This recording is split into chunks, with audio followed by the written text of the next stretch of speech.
2 down, only 220 some more to go. Someday I'll get this quilt finished.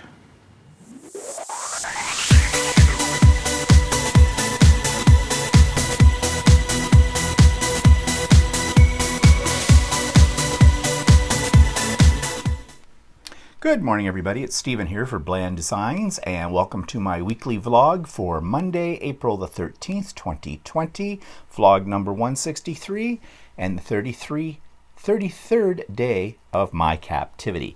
And I hope everybody else is doing well.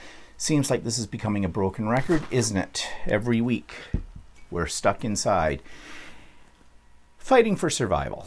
Basically, we're finding new ways to survive. The world certainly isn't what it used to be, is it? And as I look at my hair right now, yeah, another couple of weeks, and I'm going to have to do something I've never done before. I may have to give myself my own haircut. Ooh, that's going to be scary. Maybe just shave it right off. Well, anyways, first world problems, right? Okay, so let's move on. I hope you had a good Easter weekend. Probably very different for you from what usual things you do with this isolation and the whole bit.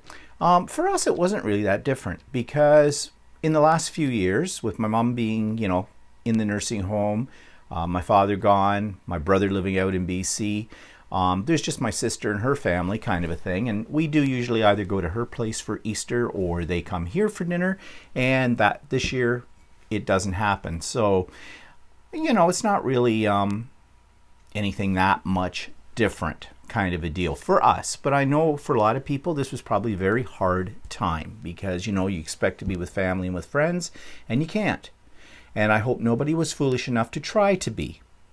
Okay, and I mean that sincerely. I really do, because we've got to fight this thing, and we can only fight it if we stay isolated. I mean, it may seem like it's been a long time, but really, it's only been just over a month, really. So, hang in there. We can do it. So, moving on. Let's see, what have I been doing? Well, I'm never bored, I can tell you that. So I have been working on a couple of quilts. I've got the blocks done but not sewn together yet, and then I have to do the borders on this one called the Jagged X. This is what one block looks like. And at first, when I picked these colors, this is done with a jelly roll, which is a collection of 2.5-inch strips. I like doing things with the strips and things like that, kind of because it's fast, kind of a deal. Plus, a lot of the times you get these really wild, different colors. These are primarily batiks, and I was going to do background colors. That's these brownie pieces in white, and then I thought, let's think outside of the box. I had a lot of this fabric laying around. I didn't have any other use for it, so I decided to use that. Now, when I got one or two of these blocks done, I was going, whatever, but let's persevere. But as I've got now 30 of these blocks done, and I can't show you what they look like all together, but it's really actually coming together. And I think I may go maybe a little bit more dramatic on the borders to separate it out, but it's growing on me like a fungus. That's one thing. Then because I told you last week, I've started working on this Dear Jane quilt, which will take forever. And believe me, working on 4.5-inch little blocks, and they're all different, is a bit tedious. But I'll show you what I've got done so far. So this is block number 1. It's called the Pinwheel Gone Awry. And this was basically a pieced block. And this is all going to be made from scraps, this quilt. So, I'm not really that concerned about the colors and that kind of thing, because it'll be all kinds of different colors. This block wasn't so difficult to make, except it's very tiny. Each one of these, very tiny. And they did some weird things with these corner pieces, which I sort of adapted to the design. The Dear Jane quilt originally was meant to be hand stitched, and this version is a machine stitched one. But it uses different techniques. So that was a pieced technique. This one looks like a pieced technique, but it is paper piecing to put this together. And believe it or not, a block this size took me the better part of a day to create because I had to learn how to do this kind of piecing. Now, I have done what they call foundation paper piecing before, but it's been a long time since I've done it, and I only did it once, and it was on a much bigger project. I had to go find some YouTube videos about how to do this. Once you get doing it, it isn't that difficult, but I am geometrically challenged, meaning I have trouble visualizing things 3D from 2-dimensional to 3D. I don't know. I always had problems with geometry when I was a kid in school too. Same thing. So this was a lot of geometry. But I persevered. I got it done. And I'm proud of that. Did I enjoy doing it? Not so much. Now this one is a applique. And mine's a little wonky. You cut out pieces and sew them on, okay? So this is what I did here. This definitely has that homemade look to it, I can tell you that. But, you know, it's one block out of 225. It'll get buried in the quilt. I'm not going to worry about redoing it. It'll work. It's fine. I'm just going to say that I've given it that homemade look. Yeah. Anyways, that's what I've been up to. And the other big thing I've been up to, well, I'll come to that in a minute because there's a bit of a story with that. But now, let's take a look at a YouTube channel, very interesting one, called How to Cook That. This week's YouTube channel is called How to Cook That. And although it is primarily a cooking channel, there are some very unusual and very creative things that this particular individual shows you how to do. But besides that, she also debunks some of the things that we see on YouTube, like 5-minute crafts and various cooking hacks and other types of hacks, which I find very interesting. So if you want to watch something that's about cooking, but cooking plus, something a little bit extra, a little bit different, check out How to Cook That. And of course that YouTube channel's link is down below, as well as Stephen and Walter Live. Stephen and Walter Live was basically chatting about just everything.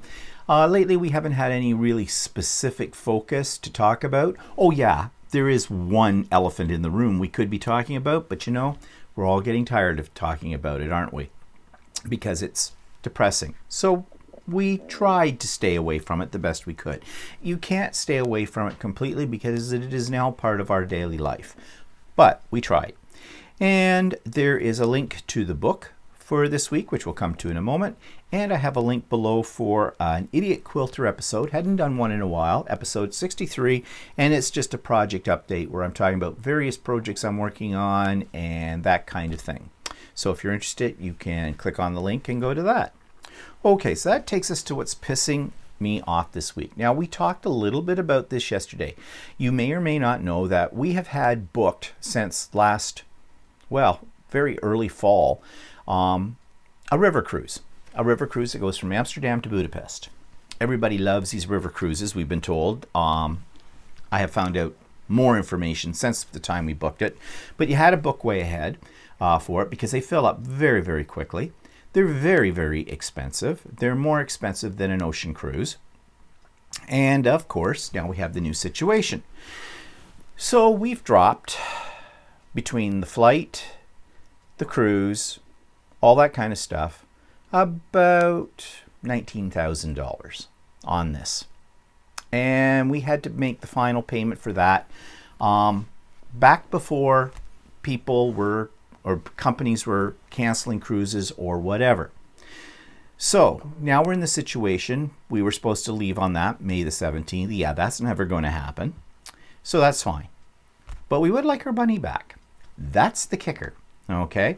Now, if you've been watching any YouTubes about ocean cruising, what most of the companies are doing with that is they're offering different packages to make up for the loss.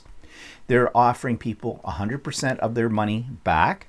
Yay, good for them. Or they are offering anywhere between 125 to 150% future cruise credit. Well, that's okay too. The river cruise companies, on the other hand, have been sitting back and they haven't said anything about what they were going to do until about a week or so ago. And my theory is those river cruises all got together, those companies, and decided to have a united front, because what they are offering is not your money back. What they're offering is 100, or the one we're going with, which is called Emerald, and I believe it's part of a larger company called Scenic Tours. They're offering 110% on a future cruise. And if you decide you don't want to book a future cruise, after 2022, so 2 years down the road, you can get back 100% of your money. That's 2 years in the future. I want my money back now. I do not want the cruise credit for a couple of reasons. One reason is that you don't know what's going to happen in life in 2 years' time. Look, for example, 1 year ago, did we expect to be in the situation we are right now? No. So you don't know. I'm also an older person. Your health can change in my age bracket, and it can change very rapidly. Now, knock wood, I'm healthy right now, but you never know. You never know. So that may stop you from being able to go on a cruise.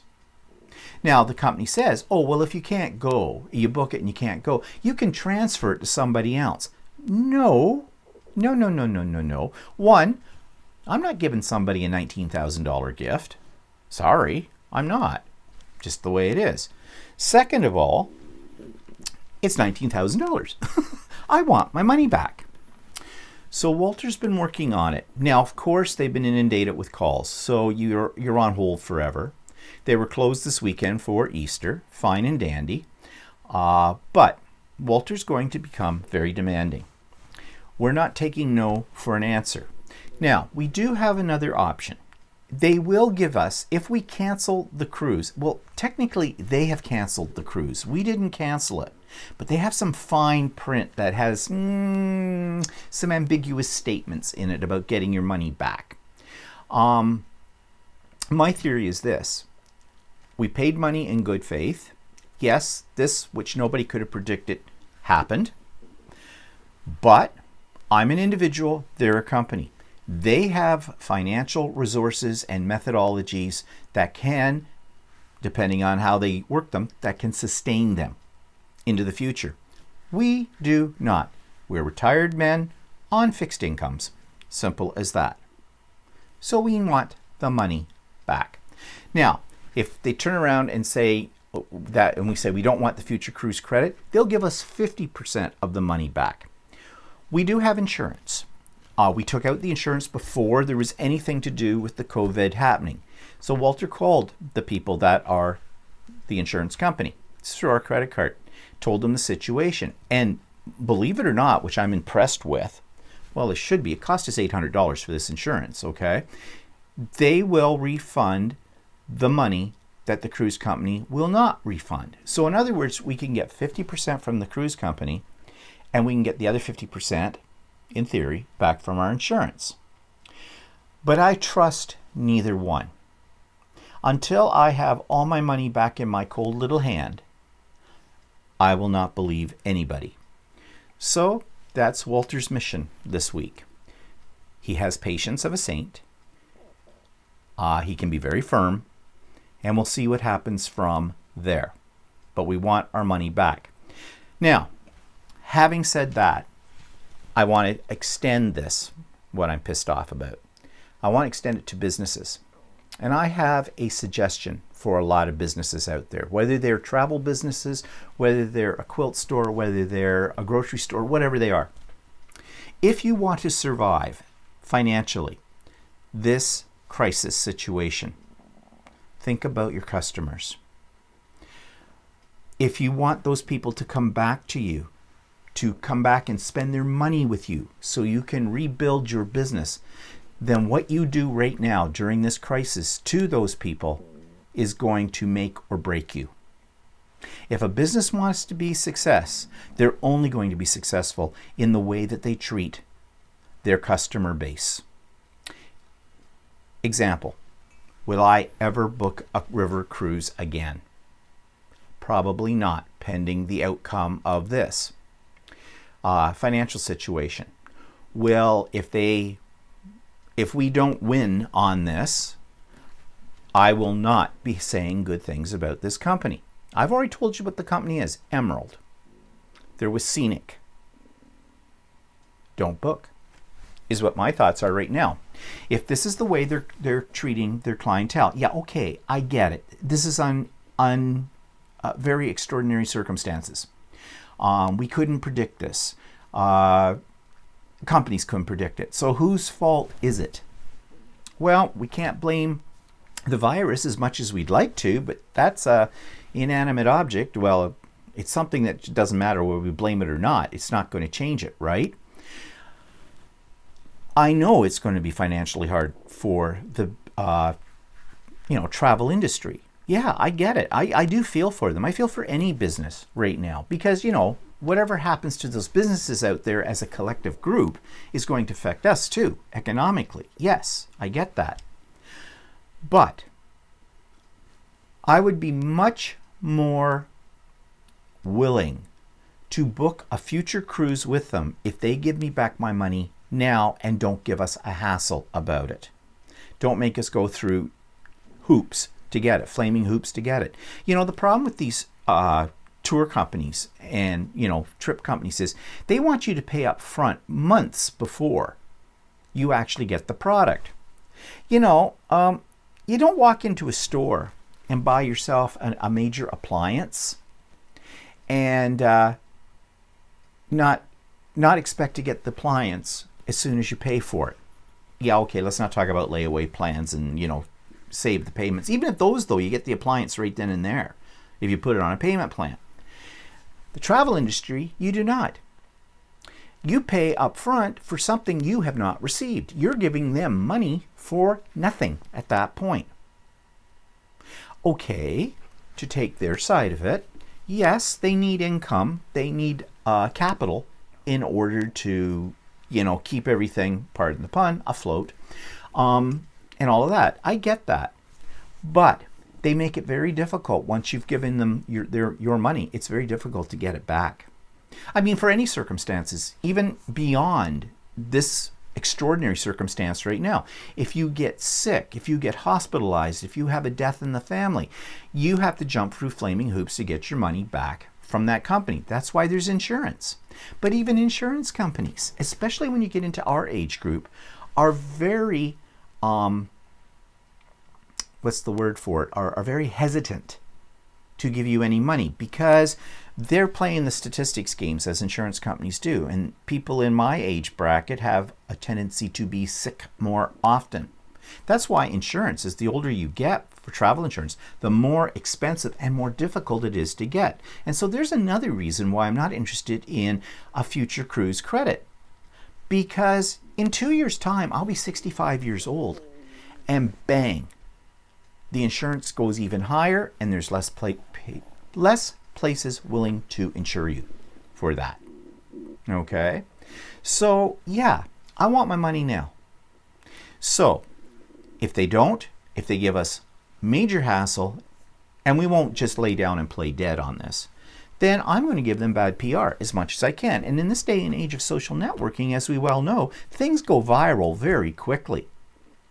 I mean, I told this story about a year or so ago. I was on the telephone one day for 5.5 hours with my telephone internet television provider about a very simple issue that wasn't going to cost them any money. All I wanted to do was upgrade my modem to a new one. And 5.5 hours, 7 different agents. The only way that I got what I wanted was I went onto Facebook, onto their Facebook site, and wrote out my complaint. I suddenly had 2 executives talking to me at the same time. One on my phone, one online. And I got what I wanted. But I shouldn't have had to do that. It's simple. This is simple business. I pay for a service, you give me the service. If you don't give me the service, you give me back my money. That's the way I look at it. That's a simple, I've contracted you. My contract says that I pay you to give me something. Why do we have to jump through flaming hoops? So this will be interesting. But back to my point about business in general during this time of crisis. If a business uses you poorly, if they start upping their prices, if they're gouging you, if they're making your life difficult, we will remember. It'll be etched in our minds. This time period will be etched in our minds for the rest of our life. It's like 9/11. It's like, where were you when Kennedy, and I'm dating myself now, was assassinated? Where were you during the FLQ crisis? That's a Canadian reference. We remember these things. Where were you when man first landed on the moon? These are all milestone events in human history. We remember them, and we remember all the circumstances around them. So if a business treats us poorly in a time of crisis, we're going to get them. We're not going to support them. And that may or may not make them or break them.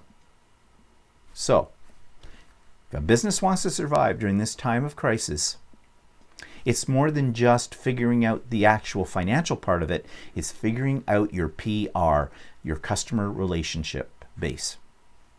And so endeth the lesson for today. Okay, moving on. So, product review. Well, I did get an order from Monfil, my favorite online sewing store right now. It's real exciting what I ordered. I wanted some battleizer. You're going to say, what the heck is battleizer? Battleizer is basically batting, but it's very tightly woven. And it's the kind of thing you use when you make table placemats or table runners, things like that, because unlike regular batting, it doesn't have as much of a cushion to it, so it lays flat. And I was making some things, and I needed battleizer, and I scrounged through my supply of battleizer, which was very low, and so I ordered some from them. It came, and I'm happy about that. And now I've ordered batting from them. Now, yes, I could still get batting from my local quilt store. But as I mentioned last week in the vlog, she's not open, of course, because she's not essential service. But she's doing curbside pickup for orders that you place online. And I could order batting from there. And I feel a little bad about this, a little guilty, because I want to support my store. But I'm starting to become paranoid about going out. I really am. This, I think, is going to be one of the side effects of this whole crisis thing, too. I think a lot of us are going to get paranoid. I think we're going to do things in a very different way. I think we're going to become germaphobes. Yeah, when we get out of all this. But right now, I don't want to take the chance. I don't want to take the chance of getting sick. I don't want to take the chance of, could I be a carrier? I don't know. Am I asymptomatic? I don't know. I don't think so. I hope not. But I don't want to cause grief in somebody else's life either by, even though we'd be doing the distancing thing and the whole bit. It's bad enough that I've had to take my sewing machine, I'm coming to that, for repair there. So I decided I would order the batting online. Excuse me. Hiccups. I ordered the batting online. And that's supposed to come someday this week.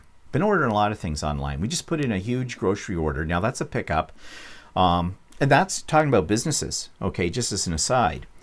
I think I mentioned the fact that we did do an order from one of our grocery stores in the area through Instacart. And I was very impressed at the time by the service I got. Well, not so impressed with them right now. We have discovered by doing some careful analysis, and when I say we, I mean Walter, because he loves to do this kind of thing, discovered that, one, the selection from the store we would usually go in normal times, the selection is less through Instacart and more expensive. They have a surcharge. So something that costs in the store $9.99, for example, is $12.99. On top of that, they charge now $30 for delivery. Plus, they build in a tip for the person who's delivering it. Well, I don't have a problem with the tip part, okay? They deserve it. But $30, including the surcharge on most of the items you're buying? I don't think so. So we've gone the route of doing the pickup service. So on Thursday, we go over to pick it up. We'll see how this works out with that. again, the pickup services, they're distancing, they're doing all this stuff. I think they take it, they throw it in your car, and that's it. There's no contact and all that kind of thing. So we'll see how this works out. But this is what I'm saying. They're price gouging. Instacart is. Because the first time that we ordered from Instacart, we did not pay. In fact, we got free delivery. If you had over a certain amount, you got free delivery. Now, the selection still was less. We didn't realize that. Well, we sort of did, but we didn't. And we weren't really sure about the prices. But this time, did some investigation and found, yeah, they're gouging. They're gouging.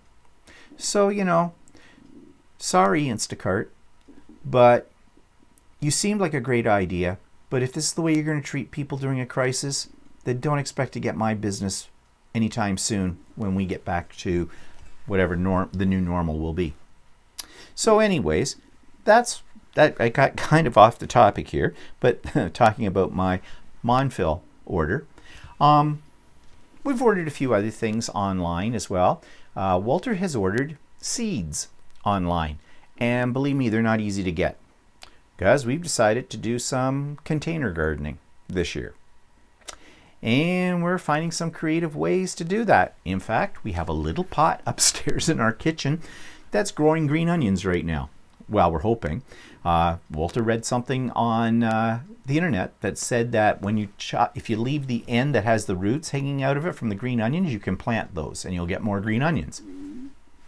What the heck? But anyways, he was able to get some seeds. We'll see when they come, how long they're going to take to come. I mean, it's still too early to plant seeds. So, you know, that's okay. You know, tail end of May here in our part of the world is basically the time for planting then. So we'll see. There'll be some people who will probably argue with me about that. I'm not a gardener. I just know what I've read. So that's it. But whatever. We'll see how this works out. Okay, so nothing else new there. Book reviews. Okay, this week. Now, got lots of time on your hands? Want to find out about your family? Going through boxes of old pictures? What to do with them? You might be interested in Scrapbooking Your Family History, the Ultimate Workbook. Now, I talked about one from Becky Higgins last week. This one comes from a company that no longer exists called Creating Keepsakes. And they were a great company. They had a magazine at one time, and they had a lot of these types of books that were all excellent. I have quite a few of different types of them in my collection.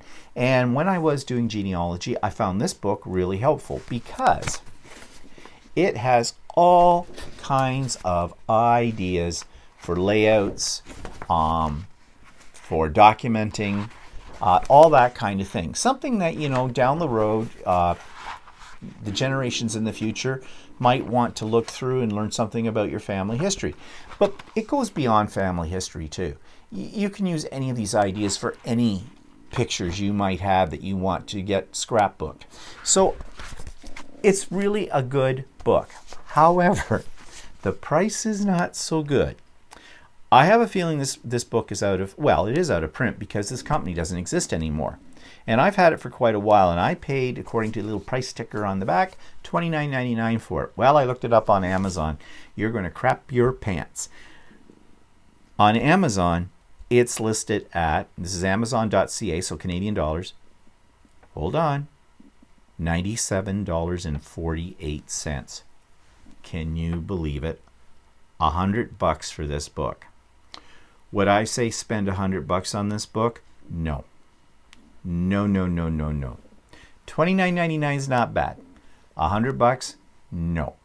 However, then you're going to say, then why are you teasing us with it? Why are you bringing this up? Because since it's out of print, you might be able to find this book in a used bookstore. Okay, let me rephrase that. Right now, they're all closed. You might find it on a site like eBay. I didn't look. I never go on eBay, so I didn't look. You might find it listed somewhere, used, whatever. When things go back to normal and people have garage sales again, maybe you'll find it in a pile somewhere at a garage sale. So it's just to let you know, this book does exist out there, but you're not going to spend $100 on it. No bloody way. Okay, so that takes us to my other book, which is my Grimoire. And I've got a couple of more pages that I did this week, and I did something a little different with these pages. So take a look. So this brings us now to pages 4 and 5 in the Grimoire. And what I did with this one is I sort of stole a few things from this book. This book was given to me by one of my ladies that takes my art journaling class, because she knew I was making a Grimoire at some point, and I've had it for a while. She picked it up at a thrift store, and it's a kind of a neat book. It has lots of little things in it that kind of inspire me, and I cut a couple of these things out to do these 2 pages from this book. So I'll show you what I've done. Now in this segment I didn't do anything really that unique in terms of technique, so I'm just going to show you the finished pages and talk you through what I did with those. So these pages you've already seen, of course, and here's today's spread. So on this page I had a tag and a blank page, and so what I did, first of all, start with the tag. So this tag was a tag that I've had in my collection. I believe it was a Mike Deacon downloadable printable file at one time, and I grunged it up a little bit with some ink around the edges, and I've been doing that with everything in this Grimoire just to give it that aged look. And this little book, which I have no idea what it might be pertaining to, it's called a fairy flag, made with care. So really it was just a little piece that was inside that wizardry book I just showed you. So I tore it out, and it just opens up, and it's got this little piece of material, and it talks about this flag must be waved outdoors by starlight in a place that is near a source of running water. Carrying a small piece of the flag about your person may provide a modicum of magical protection. So I just stuck it on the tag, and I already had the hole with an eyelet here that I had put in the tags previously, but I added this little chipboard element, and I just took some of the Walnut Distress Oxide ink and just went around it to color it, and added this ribbon. And like I said before, I like my ribbons hanging out of the Grimoire because I think it makes it look a little fuller, a little more interesting. And there's a pocket in behind here, and this just fits right down inside. It should fit right down inside the pocket. Pockets are a little stiff. Get that in there. There we go. And as I said, I want the tail of that hanging outside of the Grimoire. Now this little booklet or pouch came in that wizardry book as well, and I added these little expressions, I guess, just a variety of different things, and I added this little plastic embellishment, and you've seen that plastic embellishment before because I used it on one of the other pages. And then this just pops up, opens up. Maybe it does, maybe it doesn't. Okay, this is a little awkward. I hope I didn't glue it down. No, I didn't. Okay, good. So it opens up like a little portfolio, and inside this there's a little note. And this little note is from Merlin, the wizard. And it says blah, blah, blah, blah, blah about wizardry. So just leave it in there. It's a little interactive element. When I took it out of the book, I accidentally ripped it, so I had to put some backing paper or backing cardstock on it, but I'm just leaving this little tear mark here because I think it just gives it some personality.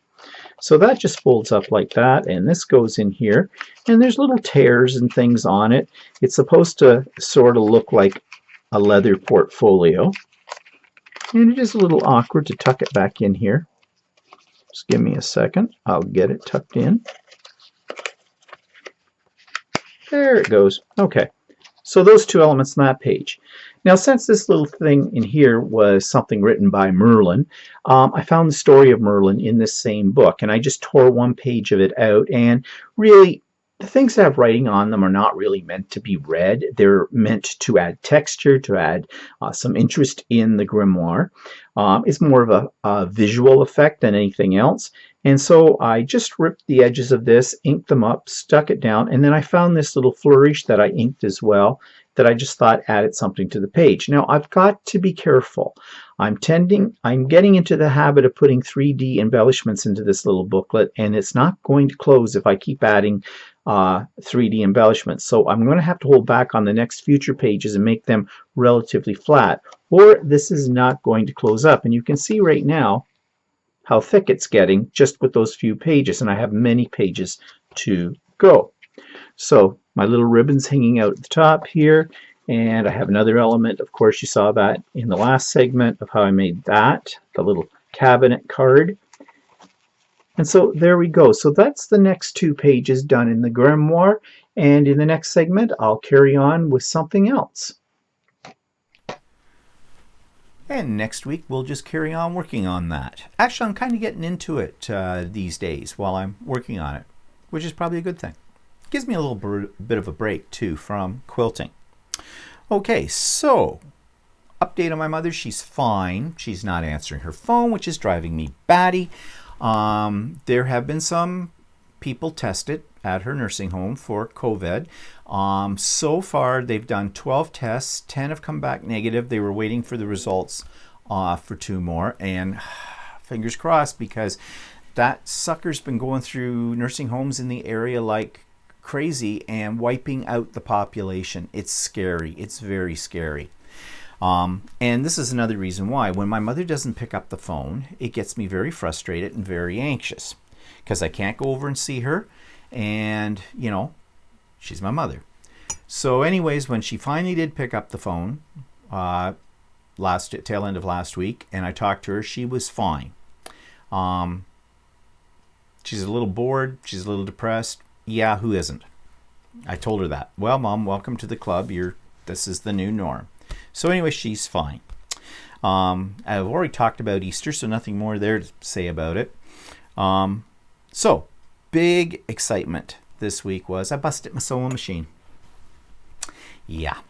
Okay, you know how I like to quilt on it, do the actual quilting part using my embroidery part of the sewing machine? And I've been having a lot of luck with that. So each time I do it, I go up another size. Well, I finally found my limit. That Doves of Hope quilt that I showed a week ago or so, I got it layered. That is a huge quilt. I didn't realize when I was actually putting it together how big it was going to be, but it's a really good size, queen size. And I had it all layered, and that, once you get it layered, quilts are heavy. I had it all hooked up onto my machine. I was going like gangbusters. It was working out pretty good. I had it on my suspension system to keep the weight off the machine, and part of the quilt got caught underneath one of the arms of the embroidery unit, and it jammed it basically. And I heard this horrible noise. I stopped the machine, and yeah, the embroidery unit, not the sewing machine, but the embroidery unit, doesn't work anymore. And I'm not going to get into the details about exactly what's busted on it, because if you don't have one, you won't understand it anyways, and it'll just bore you to tears. But long story short, I was able to take it to my quilting store because they fix machines. In fact, I think she's got about 3 different guys working for her on fixing machines. She was having her curbside service. She does this once or twice a week. I went over, we kept our distance. Very conveniently, her car back was opened up. I put it in the back of her car, and it's gone off to be repaired. When will I get it back? I have no idea. I'm hoping that what's wrong with it is not major, that the guy is able to repair it without having to order parts, because if he has to order a part or something for it, then I'm screwed. He could have it forever. Luckily, I have a second sewing machine, but it doesn't embroider. And ironically, I just found a pattern for doing face masks in the hoop on the embroidery machine. I made a couple by hand with my sewing machine, not in the hoop, and they're not hard, but they're very time consuming. And when I found this pattern and it was free, I thought, whoa, this will be great. But of course, I don't have an embroidery machine to do them on. Now, Walter has an embroidery machine. It's not quite as elaborate as mine, but it would do the job. But I'm not going to touch his embroidery machine. He might be a little wary of me touching things, because I'll be honest, I should be a tester for machines.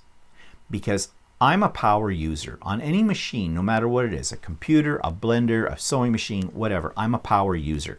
And I will push those machines to their limit. And oftentimes, I bust them. So you don't want me touching your stuff. Okay? So anyways, yeah, it would be nice to have my machine now so I can make some of these masks, but I can't. I'm hoping it won't be that long. Usually, anytime I've had to take anything in for repair in terms of sewing machines, it's been fairly fast, but this is a specialty item, and I don't know. I have no idea. And then there's the cost. And this sucker's probably going to cost me. And what I'm afraid of is that's a $14,000 machine, okay, retail. As I've told you before, I paid half that for it. But nevertheless, if they turn around and say I need to have a whole new embroidery unit, that's probably thousands for that. It should be able to be fixed because they're not that complicated actually. The complicated part of the embroidery machine is in the computer component that's in it, and that's working fine. This is just the mechanical part, and it's basically like a little pulley. I think a belt has snapped or something like that. So in my mind, that should be relatively easy to fix by somebody who knows what they're doing. Well, we'll see. We'll see. I can tell you, I'm going to give that machine a big hug when I get it home. It's the one thing that's keeping me sane is that machine. Okay, so woe is me. Yeah, tonight we're doing something interesting though. It's our monthly guild meeting, and we're doing it all via the internet. So we're using a slightly different program than the one that we used when we had our executive meeting. So we'll see how this all works out tonight. And also, we got a call last night. Before all this started, Walter was taking a shirt making class. And the guy who's running the class, of course, they had to stop the class. He only was into this course for about 2 classes. And then, of course, all this happened and class had to be shut down and all that stuff. Well, the guy who's running it called us last night, and I guess they're going to attempt to do a Zoom meeting to work tonight on the next stages in this shirt making. So that will be kind of interesting to see how that works out. I'm hoping we don't run into a problem with bandwidth, because at the same time Walter's doing his class, I'm doing the guild meeting on my computer. Now, our Wi-Fi system is fairly sophisticated, so we'll see. This might be taxing it though, I don't know. So anyways, I mean, worst case scenario comes, I'll just drop out of the guild meeting, and because that's really not that important, and let Walter carry on with his class, because I think that's more valuable than this guild meeting. You know, to be honest, I don't think we need a guild meeting in this method. First of all, we have 100 members in the guild, a little over 100. They won't all go online tonight for this, because I don't think this system can actually handle that many. And the other thing is, there are many people in our guild who are not computer adept to do this kind of thing either. So there's that. Also, there's nothing pressing to talk about in the guild. We're basically doing show and share. You know, look at pretty quilts. I mean, that's interesting to a point, but in the big scheme of things, will it change the price of rice in China? No, it won't. So that's what I'm saying. For me, if our internet system is not going to accommodate both of us being online at the same time with this, then I will simply drop out of the guild meeting, because I think what Walter's doing is more important, okay, than my guild meeting. Okay, so if any of my guild members are watching this, doesn't mean that I think badly of the guild.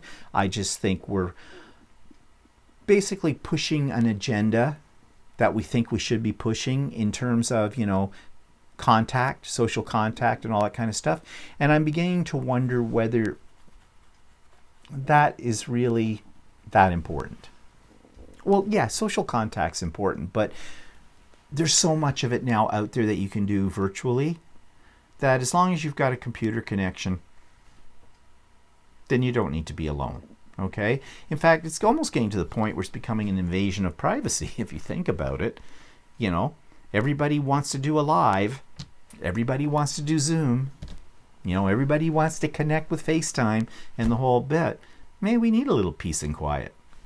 Just me. Okay. So what's coming up? That's it. Just the virtual guild meeting. Nothing else coming up. Oh, by the way, one thing I forgot to mention about my broken sewing machine, which is what I mentioned at the very beginning about my projects I'm working on. So that quilt that caused me all the grief, it caused me grief for another reason. I had cheap batting in it. Don't buy cheap batting. No, it's not worth it. So basically, I am ripping out all of the quilting that I did do. And I got about a third of the quilt done before I had this problem. And if you've ever ripped out stitching in anything, you know what a pain in the butt it is. Well, imagine that when you've got miles of it on a quilt. So after I put this up today, I'm going back to it and ripping it out. My theory is I've already cut out a lot of the batting that hadn't been quilted into it. I'm going to get what's left of the stitching out of it, separate the top from the batting, get rid of that batting. I'm not happy with the backing fabric that I used. I'm going to piece a backing instead, make a little bit more elaborate backing, because I think that was part of my problem too when I was quilting it, because I was getting puckers as well and tucks, and you don't want that. And I was blaming that in the batting, but I think it was also partly due to the fact that I used two really big pieces of fabric that I sewed down the middle, put them together. Basically, I was doing the easy way out because I didn't have a piece of fabric big enough to do it in one piece, and I think that was causing me some grief as well. So I love the top, so I'm preserving the top by taking out all the stitching, and I will quilt it on the sewing machine, but I will not use the embroidery part. I will do it as what they call stitch in the ditch and some walking foot quilting on it, which my machine will be able to handle no problem with the size of this.